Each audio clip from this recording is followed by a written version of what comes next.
Congratulations, Brenna. This time, Mr. Fanbro, if you would come up and introduce those that do not know Aron.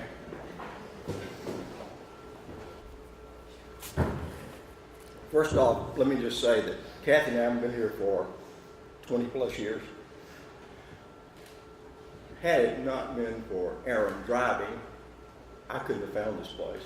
The only thing I recognized, Derek, was the front of First Baptist Church, and I finally says, now I know where I'm at, right? Because that's the only thing that's changed. That hasn't changed. Let me start by telling you my favorite story. Of course, we all went to see the Wylie Pirates play on Friday night. I mean, that was just original. And I always sat with this guy by the name of Bill James. Some of you may know Bill. But I'll never forget this because we were sitting there and the Pirates were in scoring position. It was 1st and 8 or something. And after 3 plays, it is now 4th and 2. So they go and line up, and Bill James looked at me and he says, I can't believe Schaefer's going to run this ball. He could tell from the formation. Well, Coach Schaefer ran the ball. We scored the touchdown, and James looks at me and he says, well, now I know. And I says, now you know what? He says, I know why. You and I bought tickets tonight, and Schaefer got in free. It was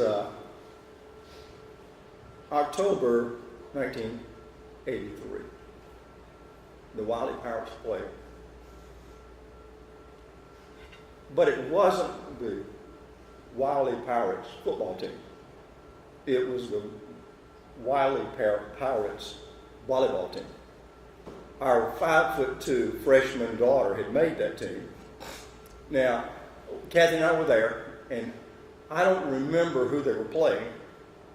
I don't remember the score, nor do I remember who won.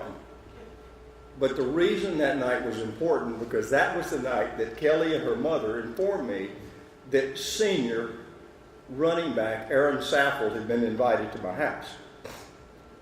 I don't know exactly what I said, but it was something between, are you kidding me, and over my dead body.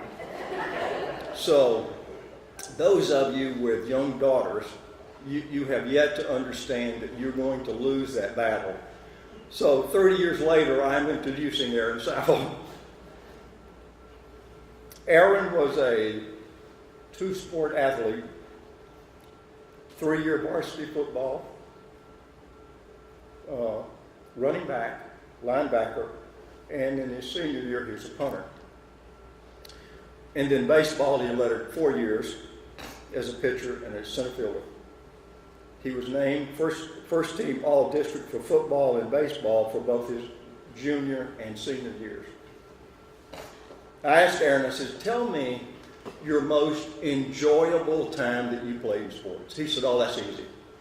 He said, I loved it when it rained and the field was just a mess.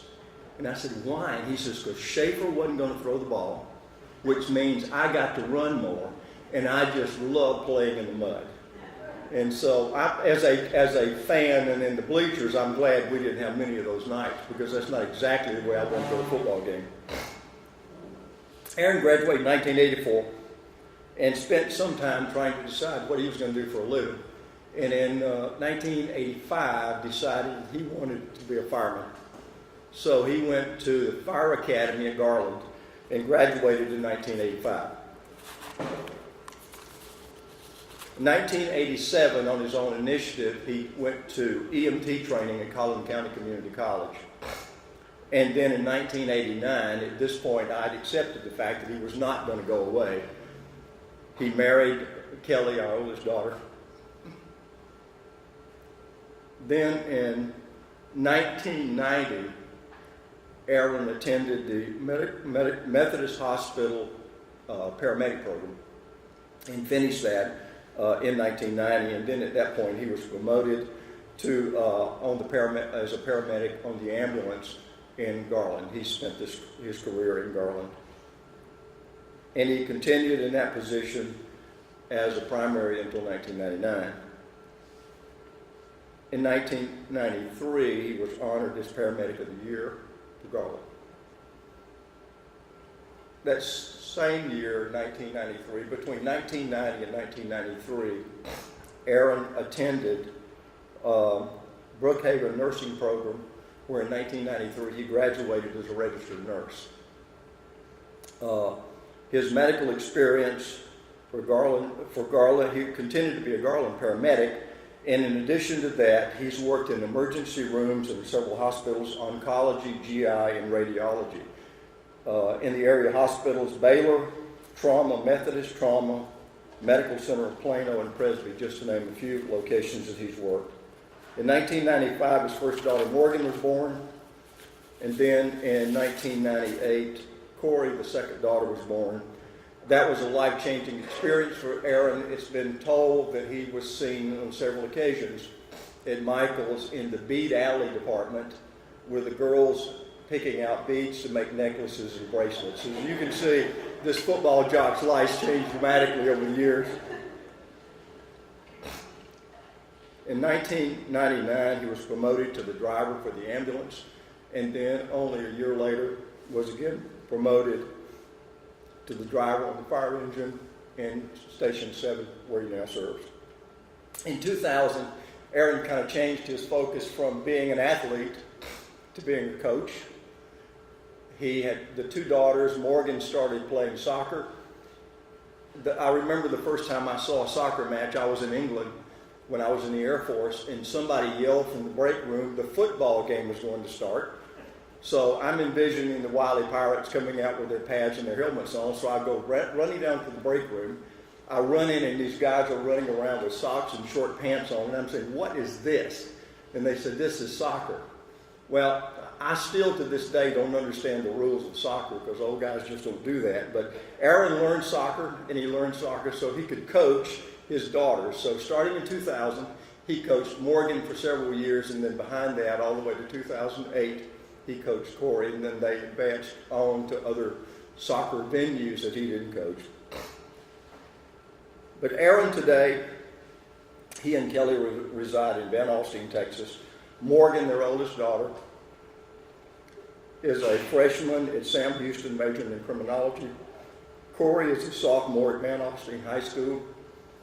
Aron continues to be a driver on Fire Engine 7 in Garland and Station 7.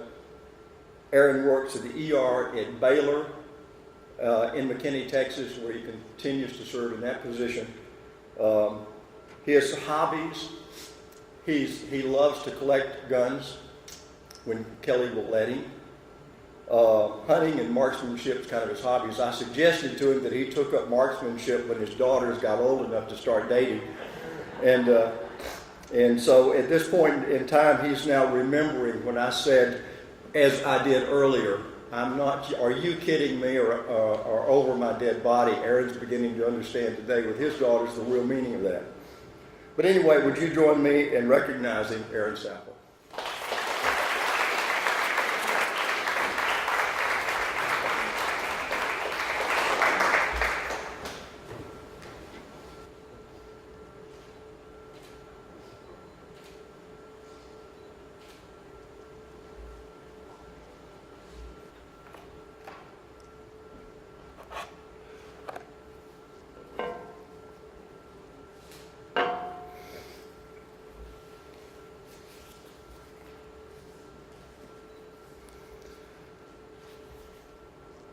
Maybe it's better if I can't see y'all.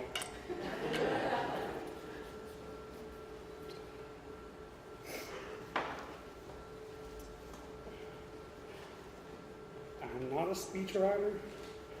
I'm not a dude.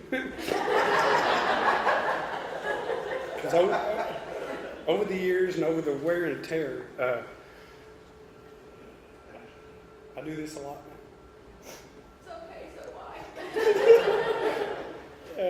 What an honor to be even considered for this. When Coach Schaefer told me about this, I went to the website and I looked around and I'm thinking, okay, this is a joke or something, because just everything Wylie is,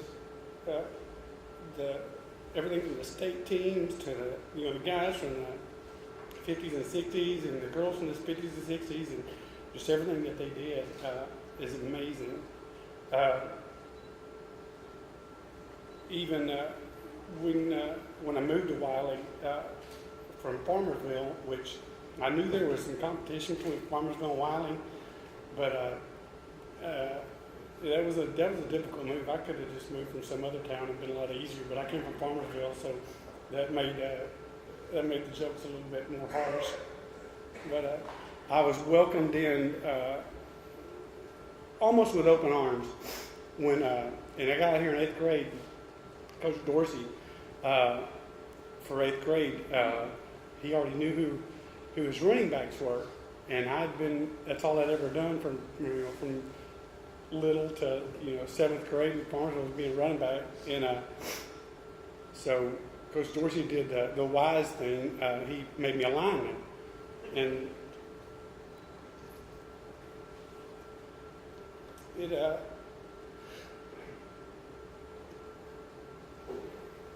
I don't know if it's a life lesson, but it kind of changed my, and it's probably what he did it for, was he changed my mentality. It made me, I guess, a harder football player, a harder athlete. I did get some sweet revenge because shortly after he did that, there's my notes, by the way. We would play this game at the end of practice where you line up on one side of the field and you got to run across the other side of the field. And I don't know, I guess Coach Dorsey would pick a few people to be out in the middle at first. And whoever they tackled, you became, you had to stay out in the middle of the field. When everybody else, you keep running back, and eventually, the point is that it'll be everybody against 2 or 3 people. So my sweet revenge was wearing number 72 as a lineman and looking at about 30 other people that are fixing to try to tackle me. And that was encouraging because while I got to play lineman, I got to play linebacker.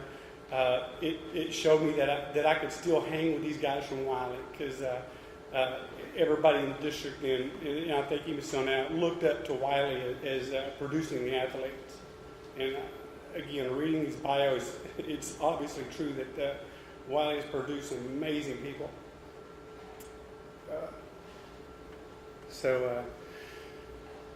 All right, let's get to the notes.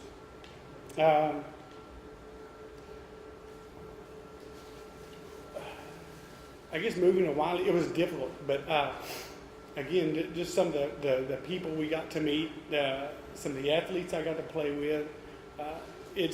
It's amazing. I got to play with, and not many people did. I was one of the few that actually got to play with both Nixes. I got to play. I made varsity as a sophomore. I got to play with WC, and that was a great experience. Then later on, my senior year, I got to play with sophomore Nix, which he still complains about me running up his back. But as a lineman, that's a sacrifice you make for running back. You pave a way, and you can, but it all worked out. So I got to play with some amazing people. My sophomore year was not. It was obviously being a sophomore on varsity was just amazing for me.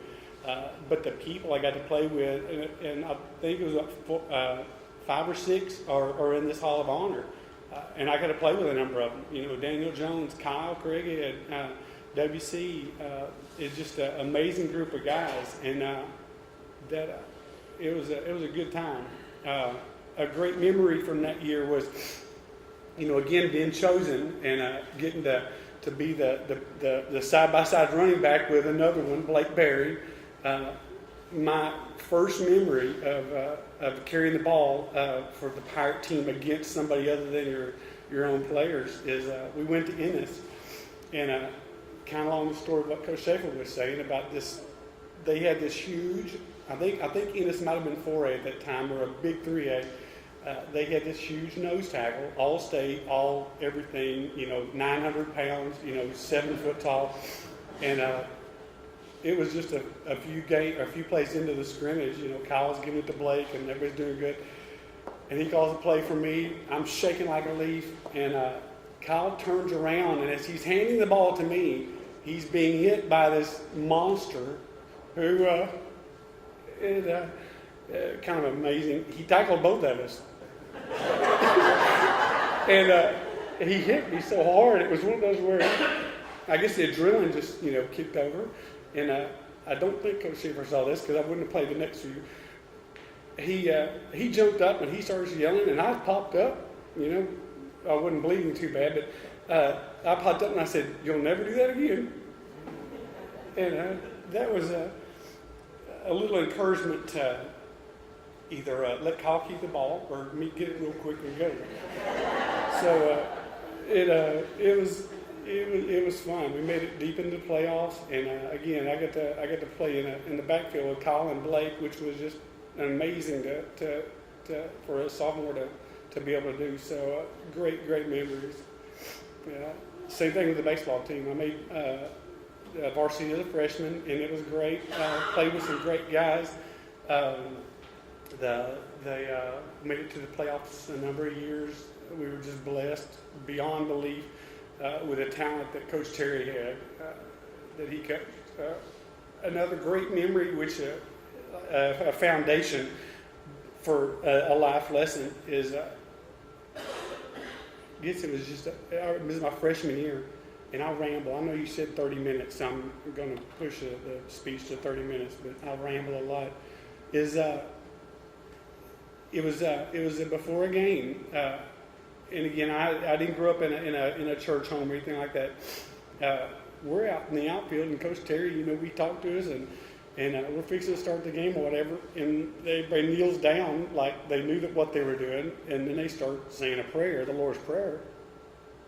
And I'd never done that before, so I quickly learned the Lord's Prayer, and I know that you see in the headlines nowadays with the schools and the prayer.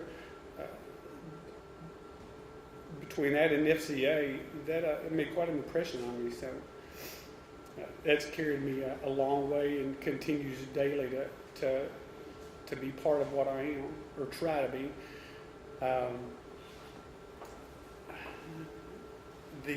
Some of the athletes I got to play with besides the Knicks guys, which was great.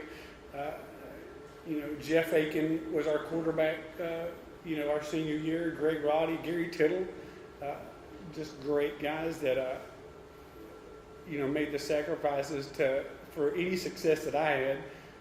Preston, right there in the center of the line, making the holes, for all that, all my successes. Baseball is the same way. Playing with guys like Mike Howe and again Greg Roddy. I always thought I had a decent batting average of .420, which was just super for me because pitching and throwing was my specialty, not necessarily batting, but those guys are hitting up in the low 500s, for high school baseball. And that's just amazing to be able to have a chance to play with guys of that caliber and that skill. Again, it's just an honor. And again, for this, like Brendan was saying about what we learn in athletics, it just carries you for a lifetime. I always remember Coach Schaefer, or I guess the mentality during 2 days or whatever was that he wasn't going to kill us. We didn't know that at that time, but we kind of thought maybe he was trying at times. But a year or two out of high school, here I am, knocking down doors and stuff like that. And for a long time, I had that same mentality. Well, they're not going to kill me. Well, being a fireman, it actually can. So you don't need to be. You gotta tone it down a little bit. No one ever told me that, so I got close a few times. Got a little hot and a little toasty at times, and through a great career there, a little over 26 years now. It's been good to me, and again, I credit all that and all the success there with the mentality that these coaches ingrained in us. The Coach Rushings, the Coach Schaefer, Coach Terry, Coach Ard, great guys.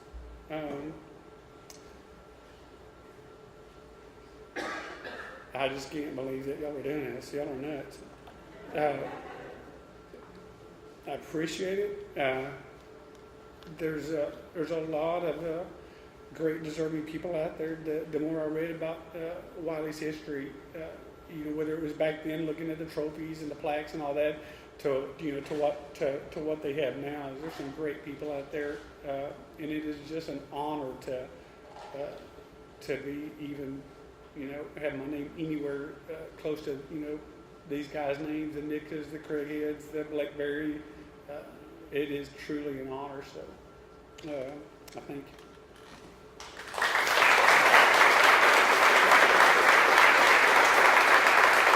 It's obviously three very, very deserving. So on behalf of the committee, let's give all three one round.